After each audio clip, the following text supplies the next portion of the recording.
Well, my old driveway was like really a sight for sore eyes in the neighborhood. It was just full of cracks. I'd had it extended for my RV before, and the old part of it was just getting really stained and cracked and all that, so I started wanting to replace it.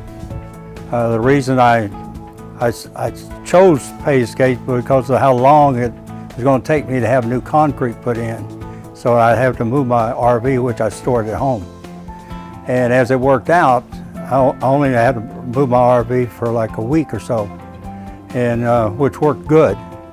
You know, the idea that really got to me the most is the fact that I didn't have to take and rip everything up and wait 27 or 29 days or whatever it's going to be for the concrete to cure in order to drive on it or bring my motorhome in because of the weight of it.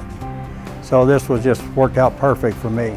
Pavescapes were really good people. They really did a well job with me, and they're local. It's just over in Santa Ana area, so it was good. And every time I called for something, I got an answer. The guys cleaned up every day after themselves. When they left, it was as if they weren't here, except you could see progress, you know. But I'm very happy with it. Neighbors all talk about it. They come by, they'll say, or walking, they'll say something about the driveway, how they like it. And all my relatives and my kids, all of them, they've come and really commented on what a change it does for the house and everything. So we're very pleased with it. With my RV now that everything is all done sitting here, it really looks good. It kind of shows it off a lot better than everybody looking at the cracks instead of the RV. I would recommend Pavescape to anybody that has the same type situation. I know that we do have a neighbor here that tore theirs up and had not pavers, but regular stones put in.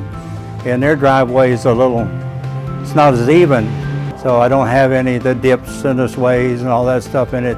Eddie, Pavescapes, and the crew, hey, thank you. I really love our driveway, and we've really been enjoying it.